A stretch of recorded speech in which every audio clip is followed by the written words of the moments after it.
আসসালামু আলাইকুম। Hello everyone, কেমন আছো তোমরা? আশা করছি ভালো আছো আর আমিও ভালো আছি আলহামদুলিল্লাহ। তো আজকে চলে এলাম ছাদের উপরে কিছু শাক তুলবো বলে পালং শাক কেটে নিয়েছি আর এই পেঁয়াজ কলিগুলো উঠিয়ে নিলাম। কিছু সবজিতে দিলে ভালোই লাগে আর শীতের সময় পেঁয়াজ কলি তো খেতে আরও টেস্টি হয়, আলু দিয়ে ভাজা করলে আরও ভালো লাগে। তো এই দেখো লঙ্কাগুলো পেকে গেছে, লঙ্কাগুলো তুলবো। তো লঙ্কাগুলো তুলে কিছু মানে করব যে বীজ রাখবো, বীজ রেখে আরও বেশি করে লঙ্কা লাগাবো ভেবে আছি। তো দেখি কবে তোলা হচ্ছে। আমার মেয়ে বলছে তোলো তোলো, তা এখনও তুলছি না। আর এই দেখো মূলো ধরেছে, তা মূলোগুলো নিচ দিয়ে যাওয়ার থেকে উপর দিয়েই যাচ্ছে, ভালোই লাগছে দেখে।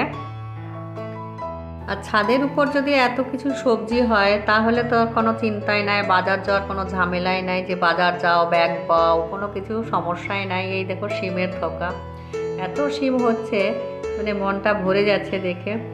আর বাজারে যে তো সবজির যা দাম, আর তার থেকে ছাদের উপরে সবজি হলে কোনো কথাই নেই, আনন্দ খুশি করে খাও আর বিষ ছাড়া সার ছাড়া কোনো কীটনাশক ছাড়া ভালো লাগবে। আর এখানে আমি হাঁস মুরগি গাছ যে কোনো সবজি সবই করছি, মনের আনন্দ লাগছে। আর এই দেখো টমেটোতে কেমন পোকা লেগেছে, তা কি করা যায় দেখছি। এক একটা টমেটো ওরকম করে পোকা লেগে নষ্ট হয়ে যাচ্ছে।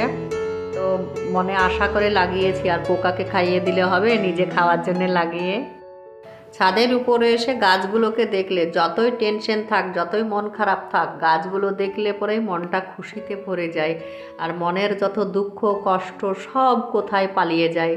আর আমার মেয়ে ছাদে এলেই হাঁস দুটো নিয়ে এত তাড়ায়, এত ওদেরকে নিয়ে খেলে, ভালোবাসে, ভালো লাগে দেখে। ওর খুব বলে পছন্দ, তা বলছে মা আরও হাঁস করো, আরও মুরগি করো। আর কত করব, বেশি করে আবার বেশি সমস্যা, যত মানে বাড়ানো হবে তত কাজ বেশি করতে হবে, তাই জন্য অল্প করেই রাখছি।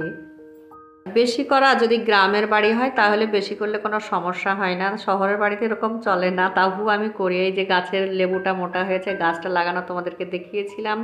তো সবাই ভালো থেকো, সুস্থ থেকো, খোদা হাফিজ।